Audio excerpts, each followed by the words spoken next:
Next, let's start talking about first impressions.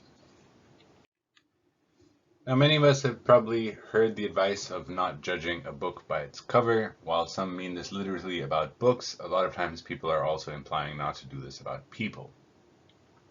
At the end of the day, however, we will form impressions about people overwhelmingly fast and overwhelmingly often. It is kind of how we operate at the end of the day. In fact, it has been demonstrated by research that we can make an impression based just on a face in less than 100 milliseconds. That is 1/10 of a second. Some examples of this are people with baby faces. They are oftentimes thought to be, well, more naive, more childish, less mature than people who are, well, without baby faces. And by baby face, I just mean someone who has slightly larger eyes relative to their face and oftentimes a slightly smaller nose. This has even been shown to have as dramatic an impact as people with more childish appearing faces tend to get shorter sentences when they're convicted of crimes. Now, in your textbook, there is also reference to being able to judge sexual orientation based on photographs of faces. I looked through the research and it seems at least okay on the face of it, but I have also had members of my laboratory who conducted research specifically analyzing whether gay men were able to judge the sexual orientation of other men based on only their faces. And they found no evidence whatsoever that they were able to do so at above chance rates. So I would be careful of this because a lot of this research in the past has been done with either questionable practices or for questionable reasons. Another one just to be aware of here is a couple of years ago it came out that a algorithm was written that was able to identify people's sexual orientation based on photographs of them, and it was able to do so at a rate of over 90%. And in the actual algorithm itself actually was able to do this, but when they really began to look into what it was identifying, it was actually not using their faces, but the overall quality of the photographs that were being used for these two different types of people. So please be aware that it's always a good idea to just dig a little bit deeper when you're looking at research, especially when it's only presented in a quick fashion where there's some new, how should we say, controversial finding. Now, that is not to say that we cannot form incredibly accurate impressions about people. Now, there is this phenomenon called thin slicing, which refers to the idea of being able to generate an accurate impression about someone in a very short amount of time. So Ambedy and Rosenthal in 1993 conducted a study called, or wrote a paper called Half a Minute Predicting Teachers' Evaluations from Thin Slices of Nonverbal Behavior and Physical Attractiveness. Now, what they did is they recorded a set of professors and teachers giving lectures, and they created short snippets of these videos and showed them to participants. Now, in one of the studies, it was 10 seconds, in another, it was 30 seconds, and as I'll mention at the end, they had additional sets in which they were even shorter.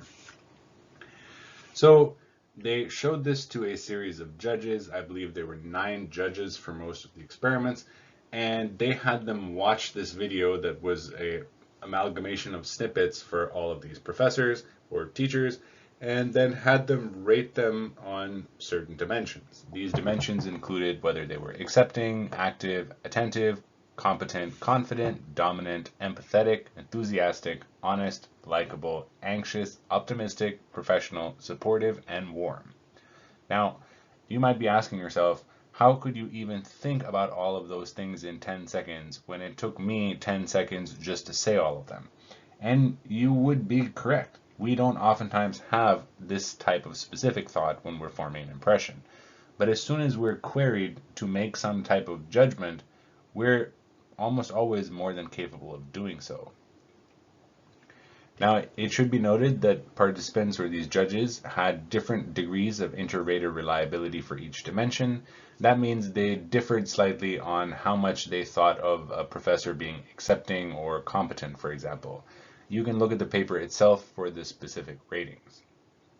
Now, what was most amazing, I guess, about this work is that after these professors taught their classes, they had them rated by the students in their class. And for the teachers, I believe it was at a high school, they had them not only be rated by their students, but they also had people who had known them in their various departments also rate them along these types of dimensions.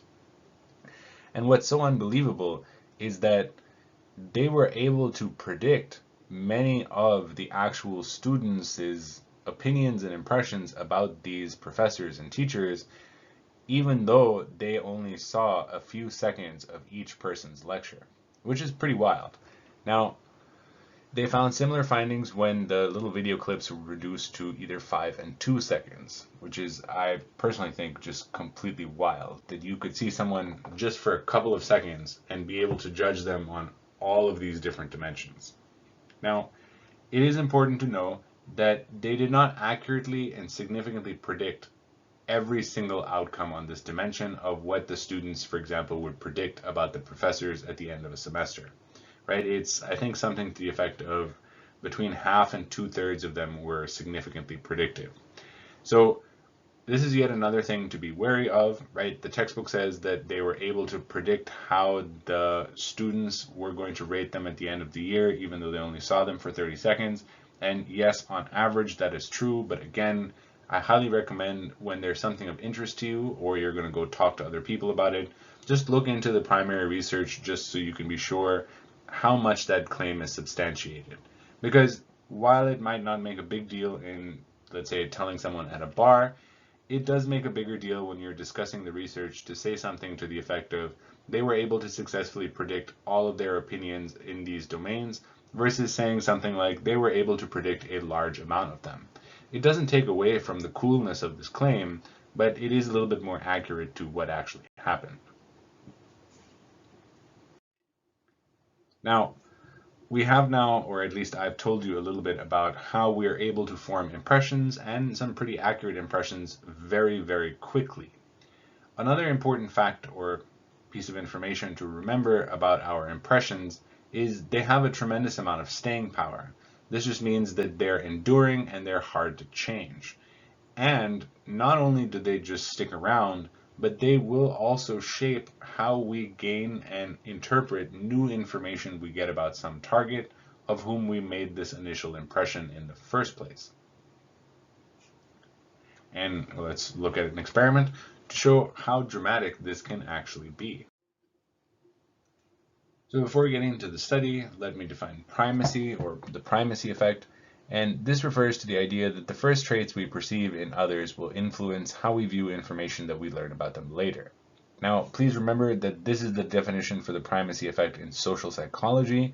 The primacy effect has different meanings in cognitive science, for example, where you're more likely to remember the first part of a list of words than other parts of that list. Now, Solomon Asch in 1946, conducted or wrote a paper called Forming Impressions of Personality. There are a whole bunch of studies in this paper. It is a pretty cool bit of work. I highly recommend reading it, especially if you'd like to get an idea of what research papers used to look like when you probably had more time to write them and do lots of experiments.